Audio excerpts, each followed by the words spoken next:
Good afternoon, ladies and gentlemen, and welcome to the Rebel News live stream on this, a Thursday, July 21st, 2022. I'm David Menzies, and my co-host, well, let me tell you a little bit about my co-host. You know, folks, today is National Junk Food Day, but my co-host, she refers to it by its new name, and that would be National Edible Insect Day. She is the she-devil with a sword. She is the Khaleesi of Northern Alberta. She is Sheila Gunn Reid. Sheila, I have to stop giving you those introductions when I have a sore throat because I think I further I know. How are you doing, my friend? I'm great, but I can tell you're scratchy and your face is really red. So I think maybe we've done something to your throat and your blood pressure. If anybody was wondering, I'm not paying attention to David as he's talking. I was thinking, oh my goodness, I forgot to check what is the special day today too, because I don't want to give all that fun to David Menzies. And it is National Junk Food Day. It is Comic-Con. It is mean the Comic-Con in San Diego? Yes. Should I get July the Robin 21st. suit out of storage, Sheila? Is it back in storage? Oh, yeah. I don't feel like that thing ever gets put away to the back of the closet. I feel like you dust that thing off more than you'd like to admit. Yeah, I'm like Spider-Man or Superman. Underneath the suit, I'm wearing my superhero costume just in case I have to do the classic. It's also invite an alien to live with you day. And they don't mean like illegal alien. They mean actual alien, like spaceman. Come down. Just live with me, I guess. I don't know. But wouldn't it make more sense for you to invite an illegal alien to live? Because the way I see it, Sheila, is that if the space aliens are capable of interstellar travel, it's probably a pretty safe bet they've got quarters on their giant warp-capable spaceships. But it's the illegal aliens. They don't need to bum a spot on your couch. Like, I just don't think that aliens who've mastered, light speed travel need to couch surf. I don't know. It just seems ridiculous. It's also legal drinking age day, so that's fun. I don't know. Racial harmony day. We need a day for that. I thought we would just get along. Take a monkey to lunch day. I feel like that would go dangerously wrong. And it's Robin Williams' birthday. No, and in this day and age of the monkeypox scare, are they crazy? Take a monkey to lunch? We should be really keeping the monkeys behind cages, right? Monkeys are fantastic.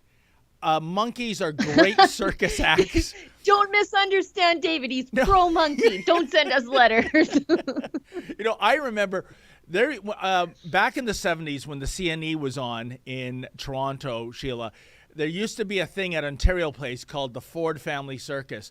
And man, what an epiphany I had about how closely we are related to those simians, because they had, I think his name was a chimpanzee called Mr. Chips, and he was used in a TV series. And the ringmaster comes out, and he says, ladies and gentlemen, chimps that can smoke a cigar, they are a dime a dozen in the circus world. Mr. Chips can actually light his cigar. And sure enough, he lights the cigar on cue and starts puffing it. And then he says, ladies and gentlemen, chimps that can ride a motorcycle, a dime a dozen in the circus world. Mr. Chips is the only chimp that can kickstart his motorcycle. And Sheila, I swear to God, he hopped on his Harley. I saw this movie. Okay, it doesn't end well for humanity. We should not be teaching the monkeys these things. All I can keep thinking is, wait a minute, isn't this where things go wrong in the futuristic Earth of conquest of the planet of the apes? We teach of course, they had an excuse. There was a virus that came from space that killed all the dogs and cats on the planet. So obviously the next pet on the pecking list is gorillas, orangutans, chimpanzees. But it went horribly wrong for humanity in the in the Planet of the Apes series, the original one. So maybe we shouldn't be teaching these chimps all these techniques. They might take over, or are we to fear from artificial intelligence, Sheila, like a Skynet, if you will? I think it's a bit of both. I think we should worry about both. I have the mental capacity to worry about both. And in the end, who's going to be able to afford a monkey with the way inflation's going? But we'll get to that in a second. We should tell everybody what we're doing because we're 5 minutes into the show and we've talked about smoking monkeys. So and riding. And writing. So let's get into the news of the day. So this is a Rebel News daily live stream. We're currently streaming on YouTube, but there are things that we cannot say on YouTube. For example, we cannot question the advice of a public health officer, even though public health officers question their own advice depending on the day. Like Anthony Fauci says one thing one day, Teresa Tam, one thing one day, likewise with Dina Hinshaw, but you can't point that out because then you get canceled. Anyway, they get to keep their jobs being the highest paid bureaucrats on the face of the earth. And if a meager person like me points out that maybe they changed their mind a little too much to trust, we're done. Yeah. So if we get to there, I think we might even be there. So I should be careful. But if we get to that point, we're going to cut the YouTube feed. But the good news is we're streaming on Getter. And we're also on Rumble and Odyssey. And on Rumble and Odyssey, if you want to support the work that we do completely willingly, you can leave us something called a Rumble rant. That's their paid chat. We'll read it on air. And on Odyssey, it's called a hyper chat. There's a couple different ways to do that. You can use their library cryptocurrency if you're so inclined, or regular old fiat currency. Send us your question, comment, story idea, whatever it is. We'll read it on air. And it's a great way to show support for the work that we do, because we realize that Justin Trudeau's already digging into your pocket to force you to support the mainstream media. So you don't have a lot of money left. And we appreciate that you choose to support us, and it allows you your say. So again, unlike the mainstream media, they take your money, they close the comment section. We're doing the opposite here. We want to hear from you. And Sheila, holy coincidence. Look what's on the top of our list of topics worthy of discussion. It is who's promoting bug eating today? Today on National Junk Food Day. Can you imagine? Who is, Sheila, promoting eating grasshoppers and maggots and crickets and the rest of them? You know, it is the people who do not want you thinking clearly, obviously. I was just talking about this with Kian K2 Simone. These people are insane. The war, I'm that person with the, the things on the bulletin board where you're trying to connect all the lines. That's me talking about the war on cattle. And I don't want to say cows, because cows are the female of the species. And it's just not that. It's more like a war on cattle as a species, steers, cows, dairy, everything. It's a war on that because it makes for weaker, dumber people. Ruminants are a magical creature. I look at these things through a Christian worldview. This is the miracle of God's design. When you see that animals like ruminants, specifically ruminants, cows, bison, sheep, goats, antelope, deer, moose, muskox, whatever, they take things that you can't digest, cellulose, and they turn them into proteins that you can digest, steak. And in all of this, there's the war on nitrogen happening, because guess what's a building block of amino acids? Nitrogen. So all of a sudden you stop producing the food the animals eat. You're not using fertilizer to fertilize your hay or anything like that. And then you need fewer cattle because you can't use nitrogen. And then all of a sudden it trickles down to, you're protein deficient. You can't think clearly, and your WEF overlords take over the world, and you're too dumb and weak to fight back. So while they say this stuff is about climate change and methane, and we're worried about that stuff, no, it's a knock-on effect to create dumber, weaker people, so that the elites can take over the world, and you're just sitting there entranced by your TV because your brain doesn't work properly. I think you're onto something. I was, in fact, going to ask you what the unspoken strategy is, and you've just outlined it, Sheila, to make us, I guess, weaker, dumber, more compliant. Although it's so sad to see so much of the population still wearing face masks when they're young and healthy and outdoors. So I think they're halfway there. Those same people, you ask them, those same people, how much meat they eat in a week. Yep. And I think there's a direct correlation. I think that, the graph is a circle there, just overlaid. And Sheila, the thing is, and I'm really not trying to be insulting, it's just based on observation, but when I have interviewed those people who are 100% vegan, which is beyond vegetarian, I mean, they're not even having eggs or milk products, you name it, there are certain characteristics, and it's that they look anemic. There's no way they're going to make a football team. They're underweight, and I guess with the obesity rate in North America, that's maybe a good thing, but always, as they say, too much of a good thing is a bad thing. And I would argue that, Homo sapiens, much like raccoons, we're omnivorous. We're supposed to eat not just, the leafy green products. I'm nothing against that. I love a good salad as much as any hardcore vegan. But as you mentioned, part of our diet should be meat-based. There are some essential vitamins and nutrients that you get from meat that you don't get from other food groups. Well, and here's the thing. I don't really care what you eat. I eat a certain way. I don't want the government to manipulate the market so that so that my behavior is forced into vegetarianism or veganism. Our stomachs do not reflect that we should be eating a vegetarian diet. Again, that's why ruminants are magical. They have these stomachs that ferment all along the way and turn the things we can't eat into the things we can. My problem is this forcing us to eat crickets nonsense and to eat less meat because some government weirdo says that we must. For example, this article in the BBC, which is absolute garbage. I don't believe a word this guy says. The headline is, "Why I Prefer Eating Grasshoppers to Beef." There's no possible way. This is nonsense. Nobody prefers grasshoppers to beef unless you're a lizard. And even then, I want to talk to the lizards because I don't believe that either.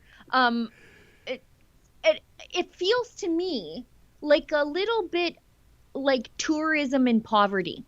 Like you're taking a tourist view of somebody else's poverty. Because they say in here, for most people in Europe and the US, the idea of eating crickets and grasshoppers can seem revolting.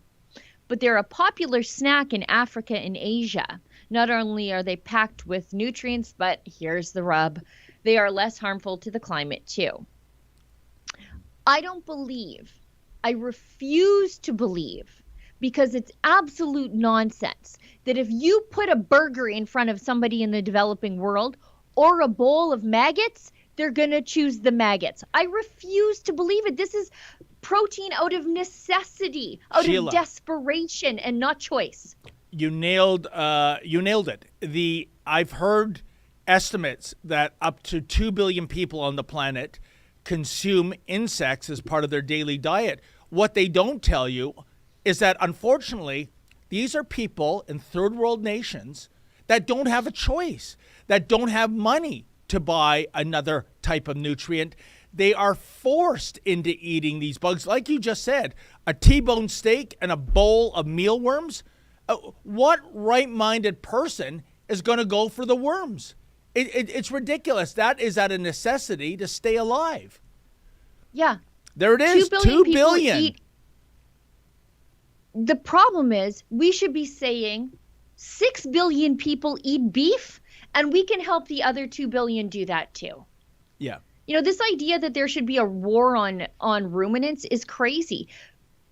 Vast herds of bison grazed North America. They battered the grassland with their hooves. Ugh. They fertilized the soil. They did amazing things. They're gone now, but they're replaced by cattle. And there's nothing wrong with that. This is crazy. This is absolute gaslighting. Nobody wants to do this. Unbelievable. Nobody. Yeah. Nobody. The people pushing this, there's no possible way.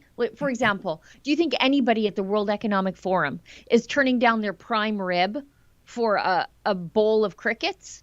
Never. Never Great in a point. million years. So as the saying goes, don't tell me, show me. So the next time Klaus Schwab has an audience, get out a bowl of bugs and start eating them and pretend, if you're able to, that you're enjoying that, as opposed to you're holding down some kind of vomitous episode in the digestive process. Yeah. So I would say it's not that, unfortunately, impoverished people in the third world are setting an example for us. It's, how about this? Why don't we change things for those people so they don't have to eat this? I mean, I'm sure if you went out to people living in mud huts in utter poverty, Sheila, what do they want? They probably want a modest home with hot and cold running water. Maybe couple a of Honda goats and a chicken. Yeah, maybe a Honda Civic in the driveway. How about that? Yeah. A steak dinner once in a while. How about that? I mean, the idea that we are filthy consumers because we've achieved a nice level of lifestyle, and that we shouldn't be elevating people in the third world to that lifestyle, but in a sense, coming down to a third world level in the name of whatever, climate change, for example, that's preposterous. I've seen studies, and I'm really, over the last 2 years probably, I've really dug down on the issue of nutrition, because I see the overlays of the World Economic Forum, and I'm starting to see the big picture on all of this stuff. And instead of feeding people in the developing world crickets, why don't we give them a creature that eats the cricket? Yeah. For example, why aren't we encouraging chickens? You don't even have to eat the chicken. I've seen studies that eating an egg a day, one egg a day, again, eggs are superfood, the right proportion of fat and protein for the developing mind of a child. Eating an egg a day can significantly increase growth and reduce stunting due to malnutrition. One egg a day by 47% for kids in the developing world. And we're telling these kids they should eat the cricket? No, we should be providing them, or at least encouraging, chickens. Chickens forage, they lay eggs. If you have a proper habitat for a chicken, especially in some of these warmer climates, chickens cannot be happier. They're just running around eating bugs and laying eggs. And eggs are a superfood for the developing brains of children in the developing world. And yet, why aren't we doing that? Instead, we're saying we need to eat maggots. And to go full circle from how we began the conversation, a vegan won't eat an egg. No. And there you just laid out the science of why, an egg is so full of great nutrients for you. It's unbelievable.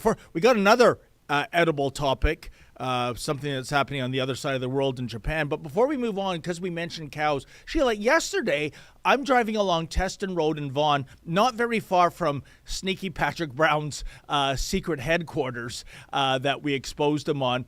And there's a patch of farmland. One day, within a decade, I'm sure it'll be a subdivision. But that's besides the point. I saw something, and I should have pulled over and photographed or filmed this, but I figure you being out in cattle country, you would know better. I saw all the cows, and there must have been about 50 of them, and they were walking in the field, single file, like how the elephants at the circus. And I've never seen that. It was like they were, like, what is that? I mean, why are they walking single file? Have you ever seen such a thing? Did you have a storm yesterday? It was getting, there was some like volatility in the weather.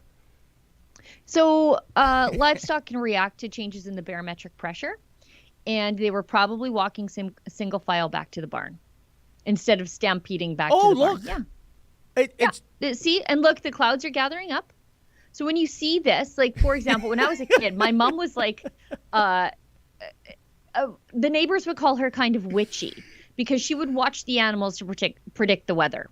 And she was almost always right. And now looking back, I wish I had paid more attention to what she was saying and what she was talking about instead of just thinking she's crazy.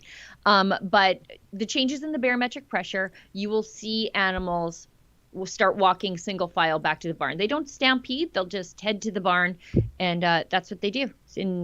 that's how you sort of predict the weather sometimes. I want to apologize to our viewers because what I thought I saw yesterday was kind of like seeing a Sasquatch in the wild. I mean, I've never seen cows walk single file, and 'twas ever thus apparently. City boy, country mouse, there you go. Okay, on the topic of what's on your menu or isn't, we have a video here. Apparently, oh my goodness gracious, holy Greta Thunberg, Batman, Japan's sushi culture is under threat from shockers, climate change. Check it out. Everything is under threat from climate change. Everything.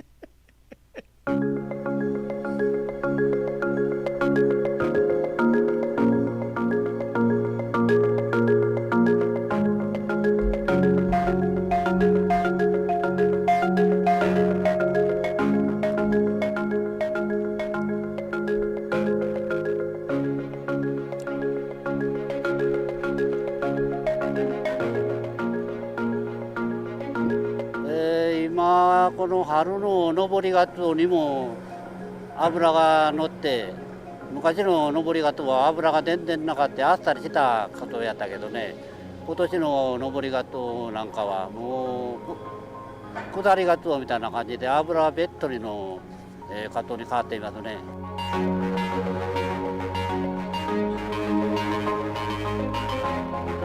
They don't know that. There's an impossible way for them to know this.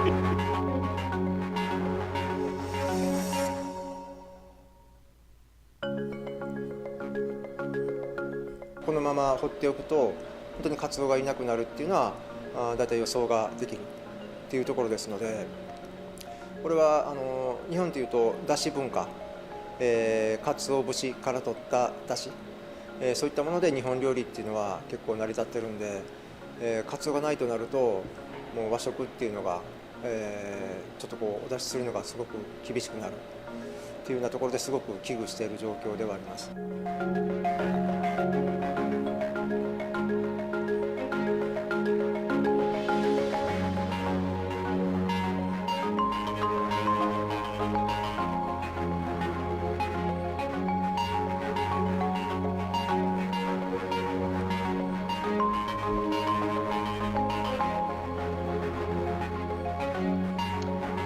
Okay, I've had enough of their lies here for a second.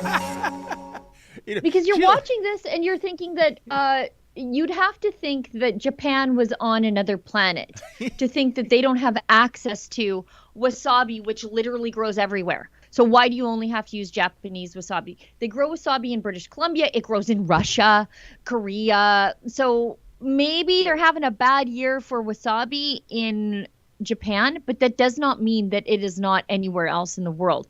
I just Googled, because you can do that now, to fact check the World Economic Forum. Skipjack tuna, the stocks are increasing.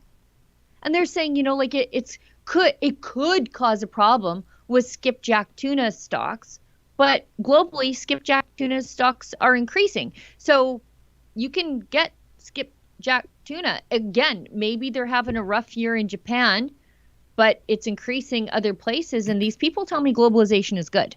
Yeah. So you have access to global markets. By the way, I'm also reliably informed by the World Economic Forum that we shouldn't be eating meat because of climate change. So in the end, I guess if there's no such thing as sushi anymore, I guess that's a good thing, according to the World Economic Forum. So these people got to pick a lane. No, I agree. And by the way, Sheila, I see they were talking about sushi, sashimi, those staples being threatened. But when it comes to wasabi, would we really be that bad off if wasabi disappeared? I have a female friend a few years ago. I like it. Well, I'll tell you, in moderation, correct? Because she had this big, dome of wasabi on her plate, and she thought it was something like lime ice cream. So she took a big heaping spoonful of it because it's green. It looks so nice. And she went screaming to the restroom like her head was on fire. So, I guess wasabi, we have alternative hot sauces on standby if that disappears. But anyways, yeah, you're right. Further to my theory that green things are trying to kill you. Yep, from the Incredible Hulk on down. But you raise a good point, Sheila, because there's a blip right now in the fishery in Japan. If it's been for a year, a couple years, what have you, I saw the projection there looking ahead to 2050, even looking ahead 30 years from now almost. That is just a blink of an eyelash when it comes to geological time. You know, a year, a decade, a century, that's nothing. And things come and go. And I mean, in the province you're living in, Sheila, can you imagine tens of millions of years ago, dinosaurs roamed Alberta? It was a tropical grassland. So, you know, this idea 100 years ago, buffalo roamed the plains. There you go. These millions and millions of buffalo roamed the plains. They're gone now. They've been replaced by cattle and agriculture. Yeah. It happens. Yeah. Last year was a terrible crop for hay, a year for hay. Today it's booming with hay. Things change. Fish follow the ocean currents too. They're subject to, you know, how warm the water is and how cool the water is. That's where they end up. So things change. What do you want me to do about it? Yeah, and because there's one bad season, it's just how people, you know, conflate weather with the environment and climate. And right now, everyone's pointing to record hot temperatures in Europe. See, the jury's out. The jury's in, rather. Climate change is real. This is an example of the climate emergency, the climate crisis. No, we've only had accurate temperature forecasting for 300 years. Now, 3 centuries might sound like a big deal, but it's not. Again, I go back to what I said. It's a blink of an eyelash in terms of historical temperature keeping. So there you have it. And I feel bad for the fishermen. But is it fishermen or fisher folk? I know the Liberals Fisher want us folk. to call them. It's what's Fisher it called? Folk. Remember Fisher Folk? I think it was 2018. They started What was the calling name of that them, guy? I don't know. What an idiot, though, standing up in the House of Commons saying Fisher He's the folk. Liberal MP for Woodbridge. Yeah. And even when he Big was saying fishery out there? What's that? Big fishery in Woodbridge? I think it's landlocked, actually. If Yeah, there's any bridges in Woodbridge, it's over a stream or a pond. Yeah. But it was so funny, folks, because we did a piece on it, and even when he's trying to be politically correct, I think 3 times he flubs and has to apologize for using fishermen instead of fisher folks. That's how unnatural that word is, even for a woke Liberal member of Parliament. Unbelievable. But, well, let's also... we have an ad break. Pardon me? I think we have an ad break. That's right. Now. Yes, we do. Adam Sos here for Rebel News. You know, our company is growing quickly, and we'd actually like for your company to grow too. That's why this ad space that I'm speaking through right now is actually available for you to purchase. So instead of people listening to me, they could actually be learning about your company, learning about your business. If this interests you, if this is an opportunity you'd like to capitalize on, send us an email at ads@rebelnews.com. Wow, I mean, talk about beef. It looks like our colleague Adam, he's really beefing up. He must be hitting the gym. Yes. Speaking of buffaloes roaming the prairie.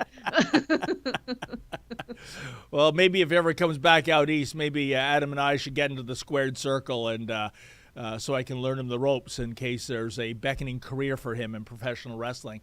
Like I know anything about that other than being a viewer.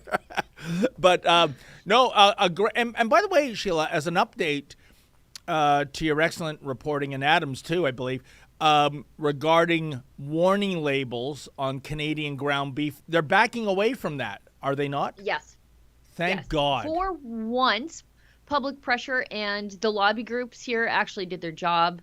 I think it's not the Cattlemen's Association anymore. They went woke too very recently. What? I think it's the Canadian Cattle Association. They've dropped the Cattlemen's Association. I don't know how many female ranchers were upset about that, but they dropped that. But anyway, that aside, they actually did their job by putting pressure on the Ag Minister and the CFIA and the federal government. So. There you go, a victory indeed. Sheila, that example of wokeism makes no sense. You know, so you're telling me they went from the Canadian Cattlemen's Association to the Canadian Cattle Association? So that suggests that it's actually an association of cows and not They're the people. rising up. We have to be careful. Yeah, that do the animal cows are husbandry. Right? I mean, why wouldn't they go Canadian Cattle Person Association? Because at least that would be more accurate, right? I don't know. I can't imagine that any lady ranchers were mad about this. No. Whatsoever. And when you have female anglers, they don't care if you call them fishermen. And the CBC has an even more ridiculous term. I think they're called fishers, which, to describe both male and female. That's an animal, a weasel. That's a bird, isn't it? No, and a weasel. Oh, that's right. Speaking of Patrick Brown, no, that's a segue for another. No, I see Pierre Poilievre is in the news, and he is one of the politicians who is not afraid to talk about Tamara Lich. That would be our homegrown political prisoner. That's how it works here, folks. If you have wrong thought to the Liberal government, you are incarcerated. If you murder an ally and partially blind another one, you get an 8-figure check. That would be Omar Khadr, of course. Funny how these Liberals work, isn't it? But do we have some video on Pierre Poilievre? Yes, we do. So let's hear what he has to say about Tamara Lich. What's your idea and opinion about Tamara Lich? I was a former political prisoner in Iran, and it is hard for me to see that Tamara Lich is behind a bar. As a prime minister, what would you do that make sure that Canada doesn't have any political prisoner? So, first thing is, as a prime minister, I will not control who goes to prison because I am not responsible for making arrests or making judgments. Police and judges must make those decisions. The last thing you want is a country where politicians choose who goes to jail. Because then, can you imagine if Justin Trudeau had that personal power? It would be a disaster. So I can't, I'm not going to tell you what kind of sentence anyone is going to get, because it's not the role of a prime minister. That's the job of police to lay charges, for crown attorneys to prosecute charges, for defense lawyers to defend the charge, against the charge, and for judges and juries to deliver verdicts and sentences. Do you consider that the situation against Tamara Lich is unfair? Again, it's not my role as an aspiring prime minister. I don't make those kinds of judgments. May I give you this to you? Thanks so much. No, that's fine. Make Canada kind again. Kind again. Thank you. Make Canada kind again. Yeah. I believe in kindness, that's for sure. Thank you so much. Thanks, guys. Well, what do you make of that exchange, Sheila? Look, he's not wrong when he says that the prime minister should not have the power over the courts and the police. But the follow-up I would have liked to have heard was, that being said, you should not be arrested for peacefully protesting your government, and we need to examine the use of the Emergencies Act immediately because it was too quickly invoked. And the treatment of the people arrested under it has been unfair, and I don't really know what the word is, but when you look and see, I was looking this morning because I was interviewing Roman Baber for Ezra's show, which is why I have appropriate attire on for television today. I try to look nice when I do Ezra's show. Mine, I can sort of just slum it, but Ezra's show, it's another story. Cardinal Zen was arrested by the Chinese police. He's the Catholic cardinal from Hong Kong, and he's been an outspoken critic of the Chinese state and the communist government. He was arrested by the communists and released on bail later that afternoon, I think a couple hours later, after he was arrested by authorities in Hong Kong. He was out on bail quicker than Tamara Lich, and he protested the communists. Tamara protested Justin Trudeau. That's the problem here. Tamara, fine, they charged her with mischief, but her incarceration has been absolutely disproportionate and political. And I don't think it's controversial for a conservative who wants to be in charge of the country to say that. You're so right. And Sheila, let's not forget the apparent reason for the incarceration. She was getting the George Jonas Freedom Award at a dinner in Toronto last month. I was there, as well as Ezra and other members of the Rebel News team. And what harm did she do? She got up and she made like a half-hour-long speech. It was unbelievable. There she is. And did she ever make a call to violence? Did she ever make a call to protest? Like, come on. Precisely the opposite. Yes. She calls for peace, constantly calls for peace. And she talked about, the one resounding thing she said, Sheila, that, stayed with me, was she talked about how if you look at a Chihuahua, right, pretty much totally dependent on human care in terms of feeding, giving it water, giving it shelter. And yet the Chihuahua is 98% of a DNA match with the great noble wolf, right? Who is free and doesn't need any help from anyone. And I guess the point she was making was that, those of us who cherish freedom, the way it can be taken away from us, the way we can be reduced from wolves into Chihuahuas is actually quite frightening. Now, how is that considered hate speech? She said many other things, none of which were hateful, none of which was even urging people to demonstrate or protest or start a convoy. But for some reason, her being at that dinner, she was amongst other undesirables, I guess. It is an outrage, Sheila. It is an absolute outrage that this woman is behind bars. And I would say, when Pierre Poilievre was talking about the prime minister shouldn't be the decision maker in terms of influencing courts and police, I would say we're already there. I would say Justin Trudeau does influence or tries to influence both justices and police agencies, law enforcement agencies. So I think we've already hit that odious benchmark already, Sheila. Not only that, the Crown prosecutor in this case is a donor to the Liberal Party of Canada. And not just an incidental donor, like a $17,000 high-value donor that gets invited to exclusive Justin Trudeau events. These are invite only for your best and brightest. So we've got a problem here. And again, I agree. We don't want the Prime Minister meddling in the independent court system. But unfortunately, that's not what we have here. We have a political incarceration. And so I want to hear someone who's campaigning to be the next Prime Minister of Canada say, clearly we've got a problem with her being a political prisoner. There are political ties to the people involved. Her treatment is disproportionate. The law used to lock her up was disproportionate, should never have been invoked. We need to look at all those issues, and all those issues can be addressed without the Prime Minister sticking his hand directly into the courts. 100%. And also, I'm not trying to make this about me, but look what happened to me back in December when I was on a sidewalk hoping to scrum Justin Trudeau, and I was manhandled by his Royal Canadian Mounted Henchmen. And I am sure, Sheila, the reason for that, because they know who we are. I was there with Lincoln J. I have the Rebel News mic flash out. They know we mean no harm. And I am positive, we'll never be able to prove it, and we have our first court appearance in regards to our civil suit in September, that Trudeau saw me and he told his thugs, give him the works.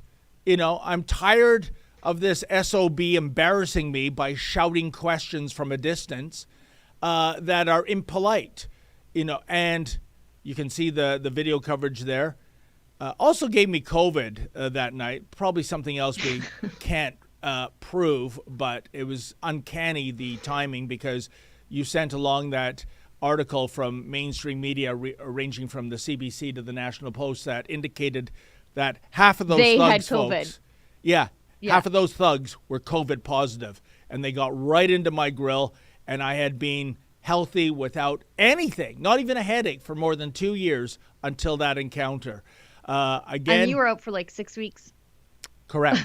Yeah, it really did a number on me. So that's my theory, Sheila. And if that isn't an example of the Prime Minister tainting or influencing law enforcement, I don't know what is. Just for context, because this news broke yesterday. I guess I'll go back a little.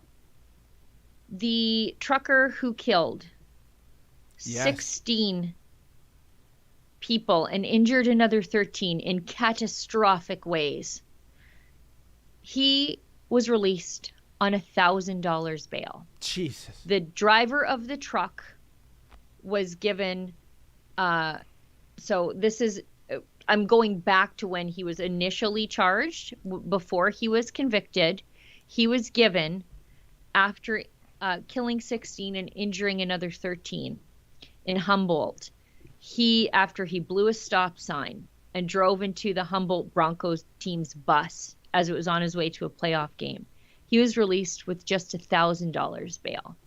And now, after serving less than 3 years, he has just been granted day parole. So when I say that Tamara Lich has been treated disproportionately, I cannot stress that enough, that he was released on $1,000 bail. And sure, he's been absolutely remorseful. I don't think he intended to kill anybody that day, but 16 people are dead. Yeah. And 13 more had their lives just torn apart, and all their families too. And so the harm by his actions caused in the community, I think, far greater than anything Tamara Lich ever did. And he had $1,000 bail. Unbelievable. And Tamara, her bail's been denied. Unbelievable. And Sheila, I believe that there were maybe 7 family members there to give victim impact statements, urging the parole board not to let this man free. And I guess there's no empathy, is there? I mean, I understand some of these people were breaking down in tears because of what happened to their loved ones. And nope, let's not, I guess, deal some cruel and unusual punishment to this truck driver. Meanwhile, look at the cruel and unusual punishment for those who lost their lives and those who are permanently disabled. I really question the empathy of those who sit on parole boards. When you can hear those family members speak and they're breaking down into sobs, and you go, yeah, he deserves a second chance. What about the second chance for all the victims? There is none. Yeah. Well, and like I said, clearly he didn't intend to kill anybody. I think this is a terrible, terrible disaster for him and for the families. But proportionality counts here, given the harm caused to the entire country by his actions. Yeah. Tamara Lich, what did she do? Street parties, cleanups, feed the homeless, Yeah. offer people hope. Yeah. And she languishes in jail now, denied bail because she took a photo with somebody, a 3-second interaction. Yeah. In front of her lawyers, by the way. It's amazing. And I gave the example earlier of Omar Khadr becoming the next Lotto Max winner without even having to buy a ticket because of hurt feelings, and that the Liberals envisioned themselves for the first time ever and the last time as fiscal conservatives, meaning it would cost far more to fight this in court. Sometimes I really question what this country is becoming, and in such a rapid pace, Sheila. And we can basically trace back the awfulness to the year 2015 when these Justin Trudeau Liberals got elected. We really can. It's been that short a time frame. Petty, vindictive, Yep. and crooked. That's what this government is. We should bump ahead because we've got a few more things to talk about on the list, and Olivia and Efron went through the trouble of putting these things into a list where Yes. we should follow. From CBC, 37,800 people sent privacy breach notifications linked to Newfoundland cyber attack. And this is related to Newfoundland and Labrador's largest health authority being subject to a cyber attack. About 1 in every 13 people in the province had their health records accessed in this. It includes patients along with former and current employees of the health authority. And this is only going to get worse. because you've been forced to provide all the data about yourself to everybody you've come in contact with lately. If you are somebody who would provide a vaccine passport to your bartender, who's protecting that information now so that you could go get a drink? I mean, and we know that the Public Health Agency of Canada, not only were they paying Telus for your location data, Telus was backdating it to 2019 so that they could compare then to now to see if you were being COVID compliant with restrictions. There are other companies, another one called Blue Dot, where they were providing the Public Health Agency of Canada information about whether or not you had traveled near and around a retirement home. I bet you didn't know that. Blue Dot was paid for your information. They never asked you if they could provide your information to the Public Health Agency of Canada. You were never compensated. So when I see stuff like this, I think, okay, all these other companies now have your information. Who's protecting your information now from cyber hackers? Or do you just get a letter from the government saying your privacy has been breached one more time? Yeah, you know, a couple of things, Sheila. I once interviewed a computer expert, and basically he said, if you can build it, meaning, you know, a database or whatever, it can be hacked, period. There's someone smart enough to get through the most extensive firewalls and password protections. But where I look about this Newfoundland Labrador case, that's a cyber attack. I guess it's somebody maliciously getting in. Folks, Sheila recently posted a superb piece. She just mentioned Telus. You got to check that out, because that was the government coming to Telus and saying, we'd like the records of all your users.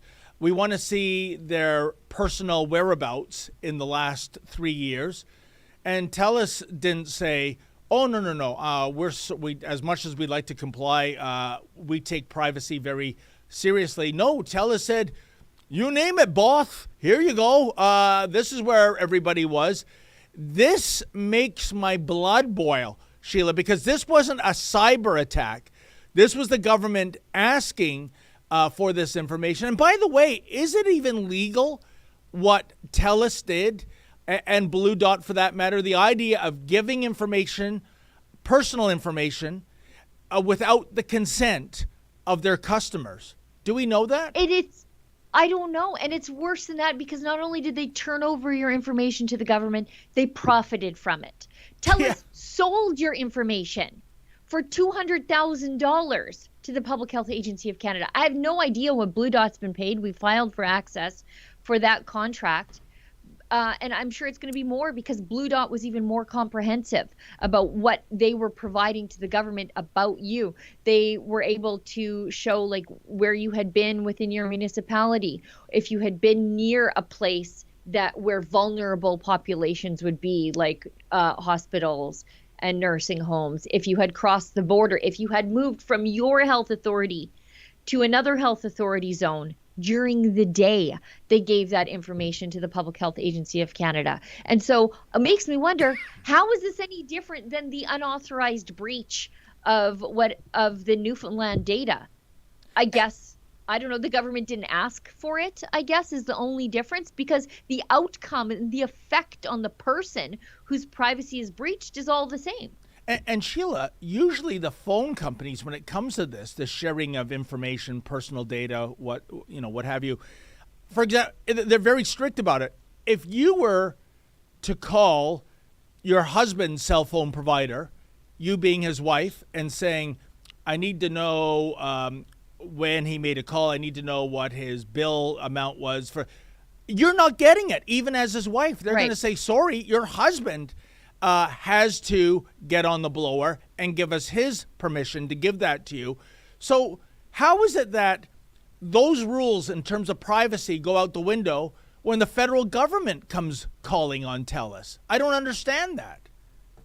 Privacy has been I think one of the largest casualties of COVID. Yes. Because breaching your privacy has become completely normalized. You have to show your flight attendant your vaccination status, or you did up until very shortly. You used to have to show your bartender, your gym, the recreation facility worker. You had to show them your medical history before they could pull the lever on the draft keg and serve you up a pint. It's so the government normalized this. I just don't know how they can be mad at cyber hackers when they've been the biggest hackers of all.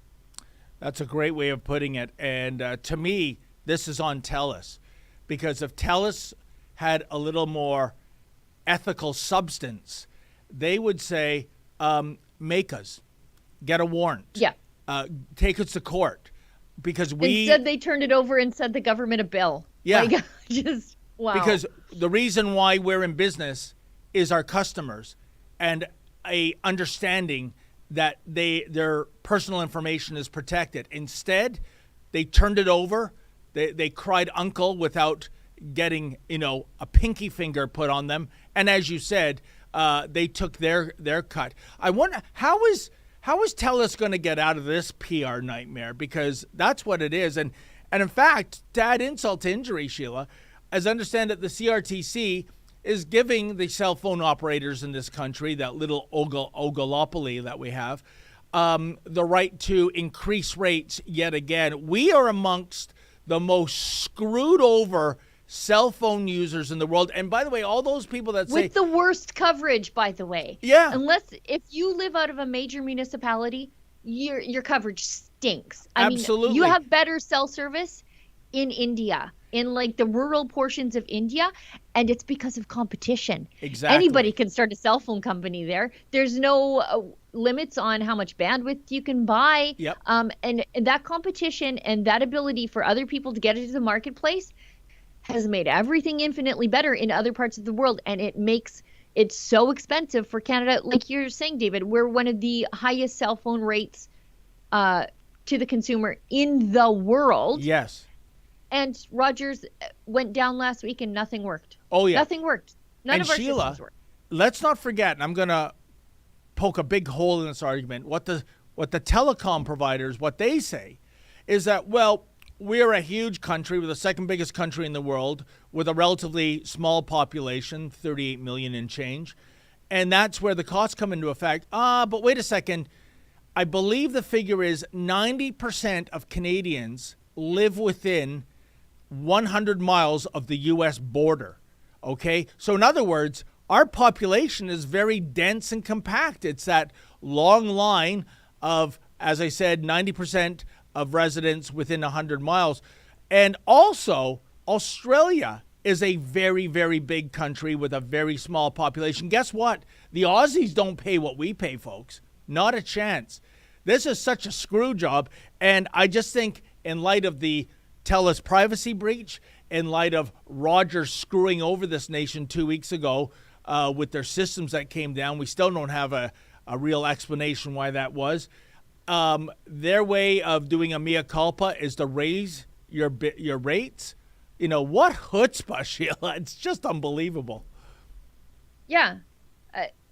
There was a report out in October that says a new report by a Finnish telecom analyst shows that Canadians pay more for cell phone service than anyone else in the world. Wow. Prices in the Canadian wireless market continue to be the highest among the highest in the world. And getting it was higher. done by a Helsinki-based research firm. Who's the worst? Canada, South Africa, Israel is the cheapest. There are places, New Zealand, that's a very sparsely populated, spread out mountainous place, and we remain more expensive than them. Iceland is cheaper than us. You want to talk about difficult topography and sparse population? Well, there's Iceland, Finland, Slovakia.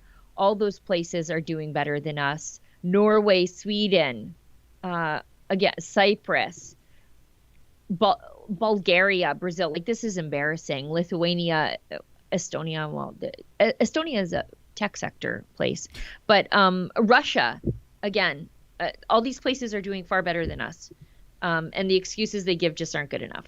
Yeah, and Russia, of course, would be numero uno in terms of country size. We come in second. And I guess that leads into this story. We have an ad break. Another ad break. Well, we got to pay the bills. We do.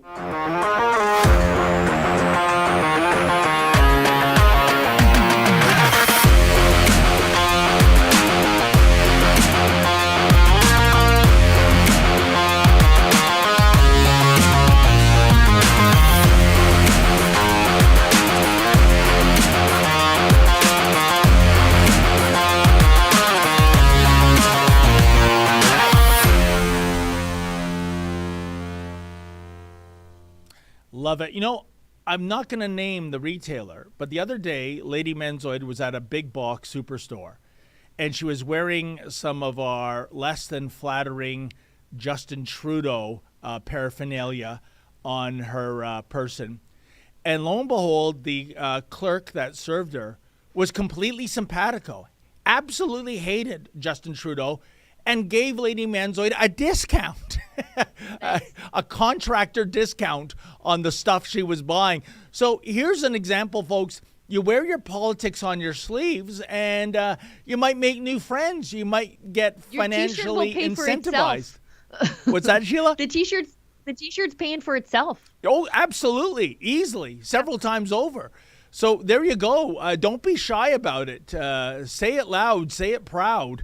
It doesn't have to be a rainbow, folks. It can be an F. Trudeau hat or something like that. But wear it before it becomes illegal to wear it. And if you think I jest, believe me, once they get done with the internet, I'm sure Justin Trudeau will consign some fashion police in terms of what we'll slogans. Only be allowed to wear Pride Parade stuff, like only rainbow cowboy hats and stuff like that. You got it, you know. And I noticed we plugged this. Painfully high inflation rates will remain, according to the Bank of Canada governor. Well, knock me down with a feather. Does that surprise anyone? And do we have a video on this? We do? Okay, let's check this out. There's no way around it. 8.1% inflation is painfully high. We know gasoline prices came down in July, so a month from now when StatsCan publishes July inflation, it probably will come down a bit. But look, unfortunately, inflation is probably going to start with a 7 for the rest of the year. It is going to be painfully high. There's no way around. This is cutting into my monkey budget. You know, Sheila, I was at the supermarket on the weekend, and I was in the produce section. I couldn't believe the prices. I hadn't been for a while, and I came across a $3 cucumber in season, right? We grow cucumbers in Ontario. And I came up to the produce manager, and I said, you know where you can stick this $3 cucumber? And he said to me, oh, I do, sir. The problem is I already have a $4 zucchini in that place. Anyway, what I'm saying is that these prices are outrageous, and don't take it out on the staff at the supermarket. No, don't do that. Don't do that. It's not their fault that Justin Trudeau is terrible and printed money like it was just nothing. But I think your cucumbers are probably double what they are here. Oh, is that? I wonder how that happened. Yeah. But in many cases, we're closer to Mexico, I think. And Sheila, it's the same in the U.S. And in both cases, these are self-inflicted wounds by the federal governments. We have left trillions of dollars of mineral wealth landlocked because we're anti-pipeline. Same with Joe Biden. He took a country under President Trump that was exporting it. It was energy self-sufficient for the first time in decades. He stopped the allowance of drilling on federal land, getting leases for that, stopped fracking.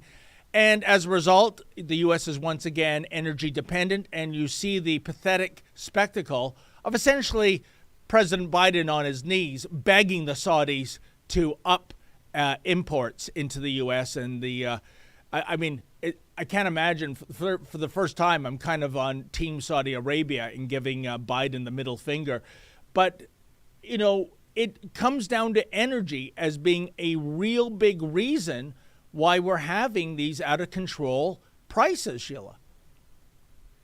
Well, there's also this. Let's bring up this article from Blacklocks, because while families are being crushed by inflation, and the federal government saying, we don't know how it happened and don't expect us to do anything about it, they are playing a major role in it. And this is outside of carbon taxes and then raising the carbon tax and printing money and not building pipelines that would drive the price of oil and gas down because it would bring supply up. They're doing this. So they raised the price of certain food items that everybody needs. And they did this outside of the things that they were already doing to drive up the price of food. So a federal agency, the Canadian Dairy Commission, that walks down the street holding hand in hand with the dairy cartel, last February 1st, raised the wholesale price of milk by 8.4%. Guess who that hurts the most? The poor. Yep. And then the wholesale cost of butter went up 12.5%. I believe it. I'm constantly, like, every time I walk past the dairy case, I throw 2 salted butters in. And like, it went from around $4.50 to like $6 in the last year. The commission stockpiles butter and cheese. This is the despicable part.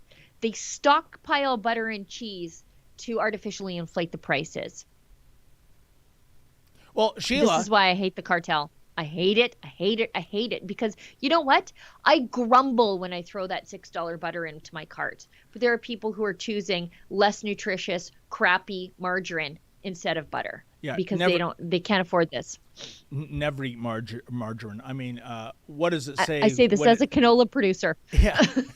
Well, when you call it an edible oil product, that there's something wrong. But those commodities you mentioned, cheese, butter, milk, that's all dairy. Dairy, as well as eggs, chicken, and turkey. These are all supply managed commodities in this country.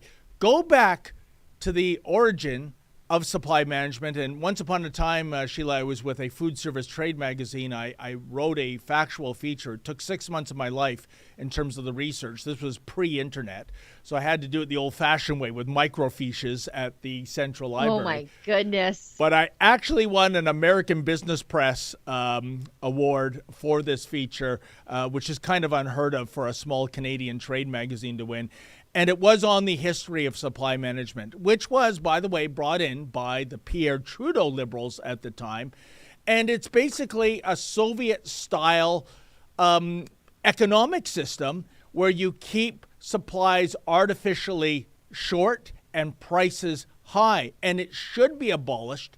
We should ask of our farmers to be competitive, to be innovative, to sell their products on the world market.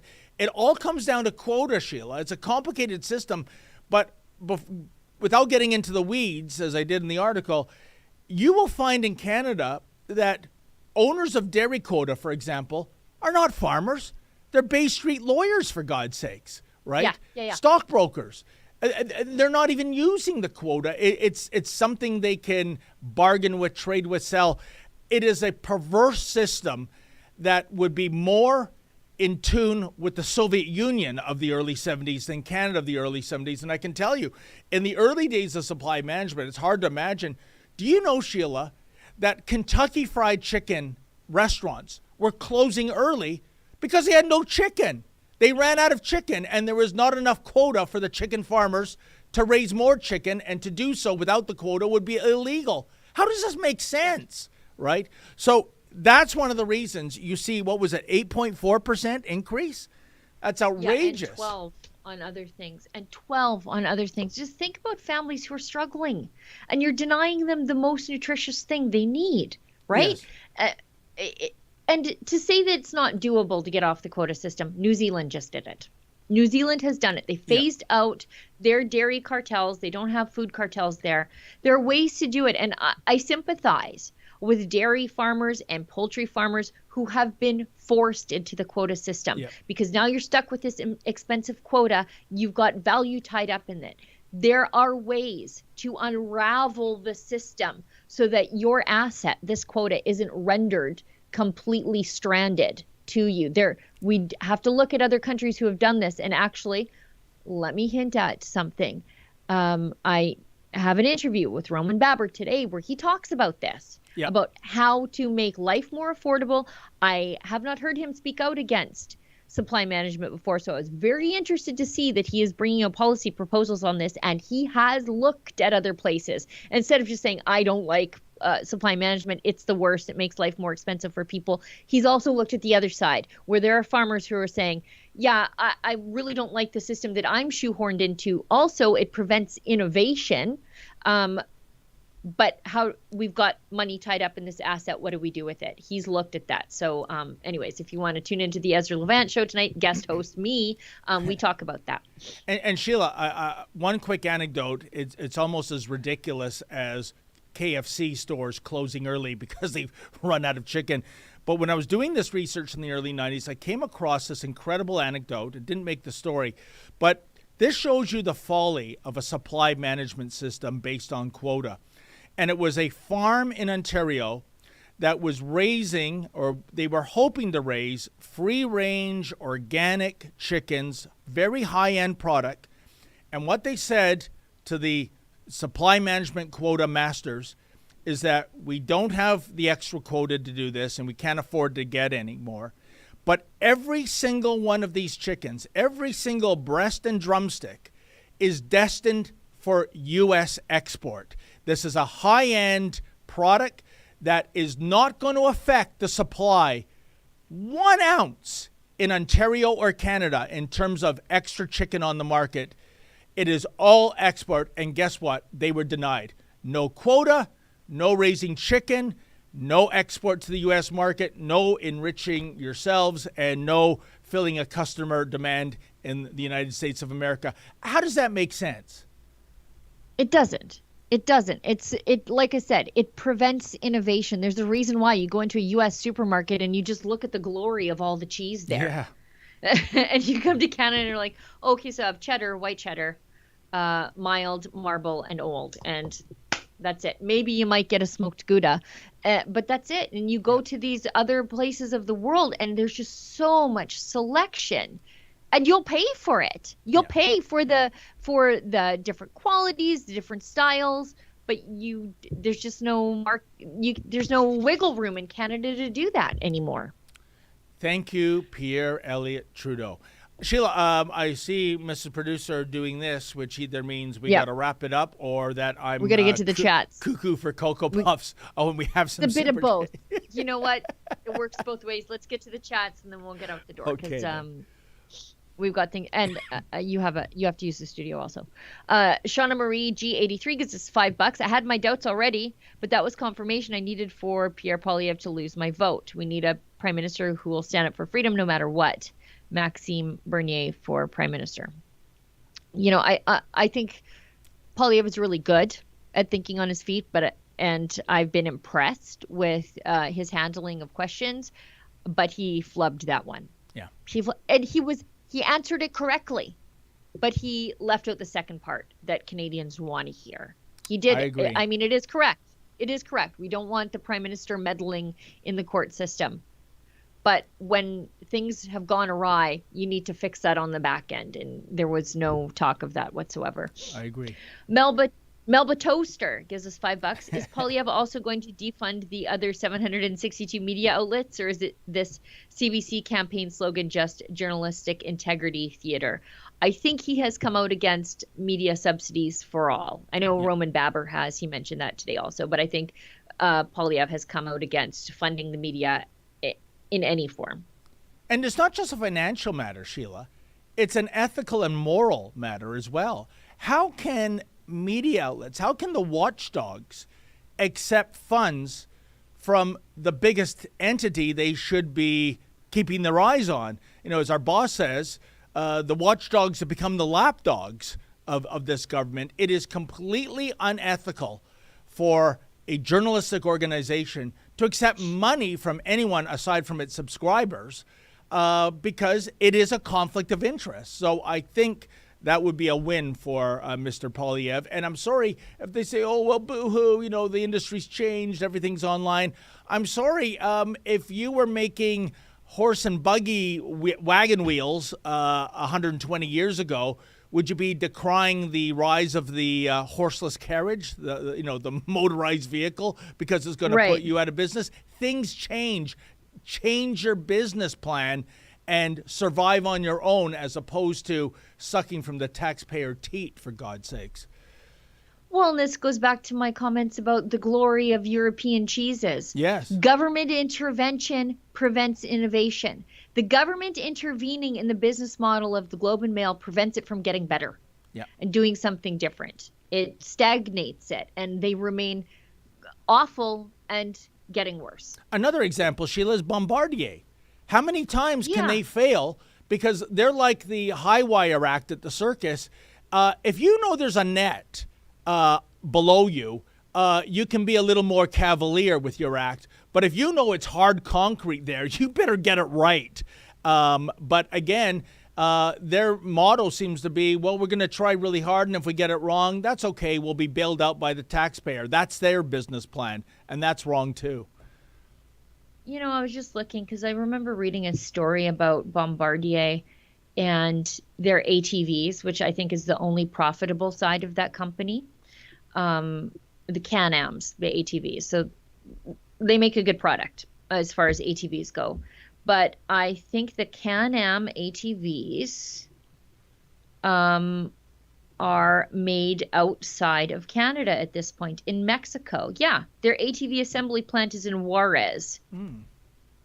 And now there's two Juarez plants that assemble the side-by-sides and the regular quads. So this Canadian company getting all the taxpayer subsidized money, the only profitable side of their company actually manufactures their vehicles outside of Canada in Juarez, Mexico. So that should tell you something there. And by the way, Sheila, correct me if I'm wrong, does Bombardier still make the Skidoo, or did they sell off that division? They do? No, I think they still okay. I think they still do. I thought they all right. I stand corrected.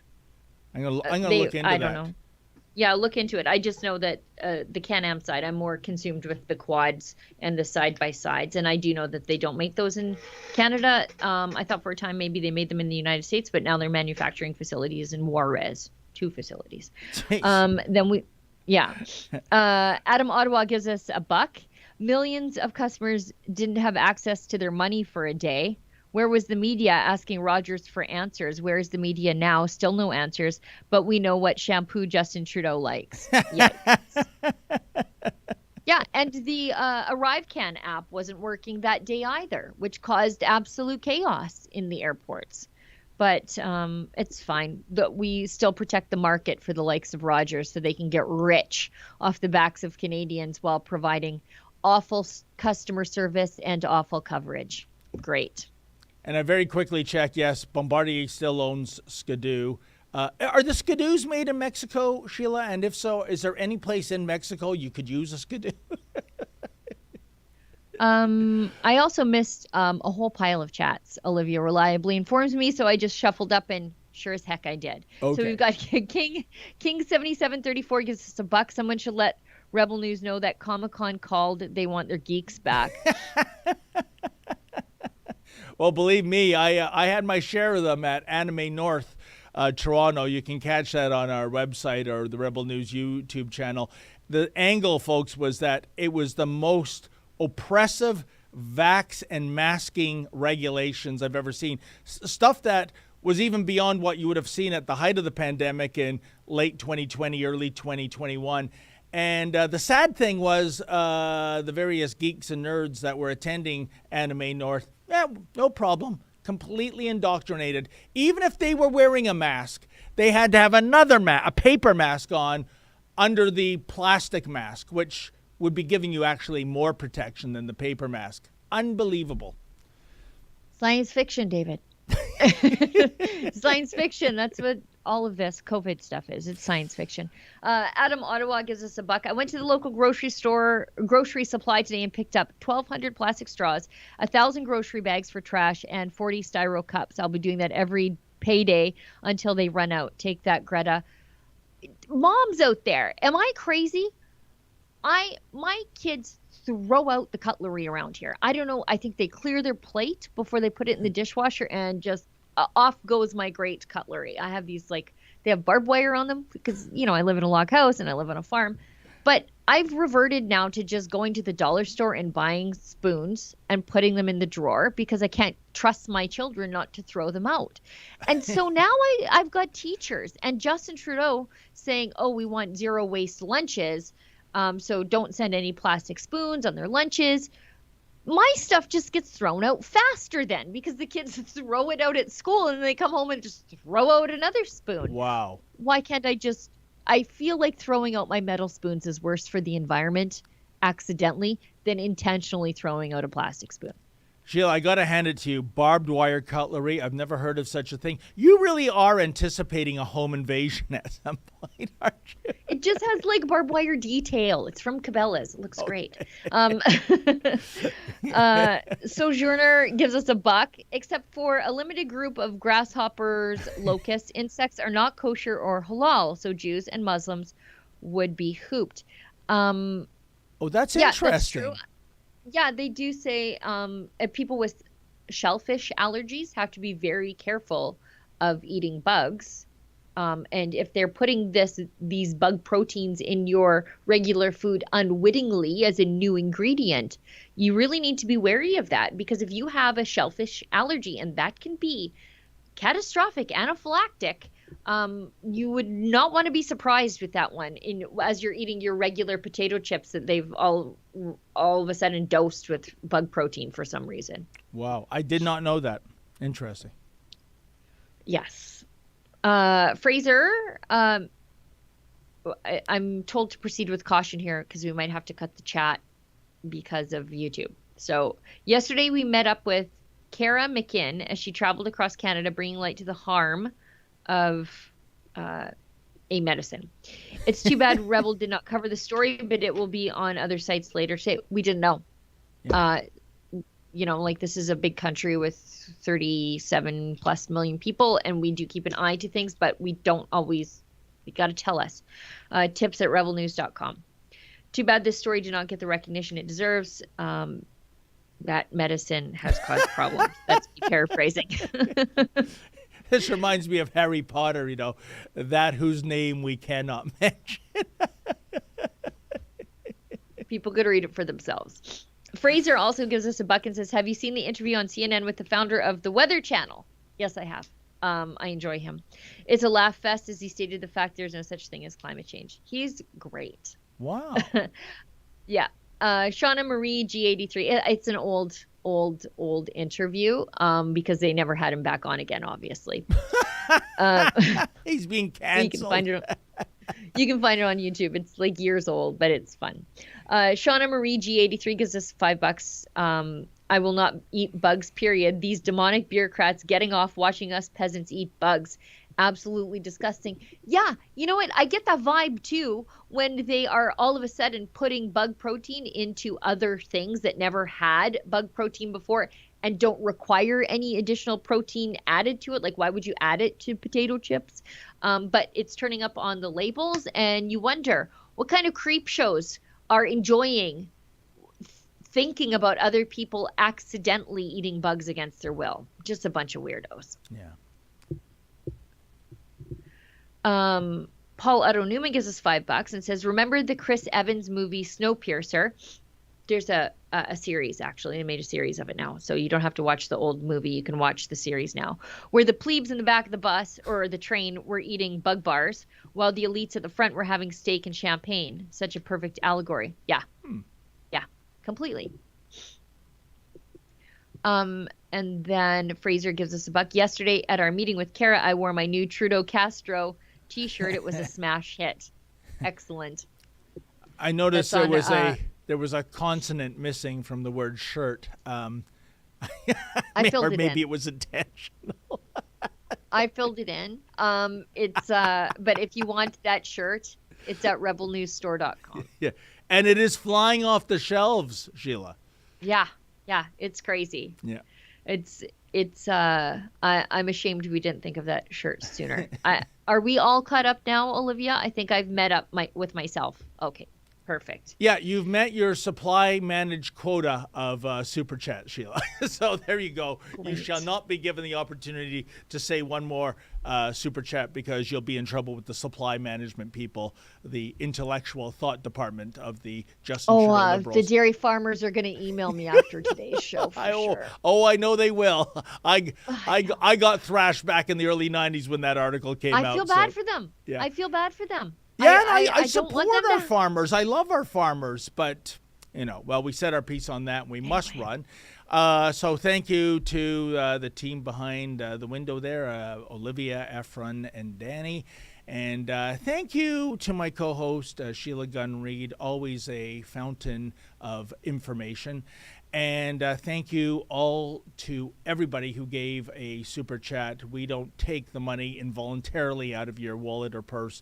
We ask and you give. It's the most honest way of fundraising, so thank you so much. There'll be 2 other Rebel News employees here at 12 noon Eastern tomorrow. And as always, folks, always remember, stay sane.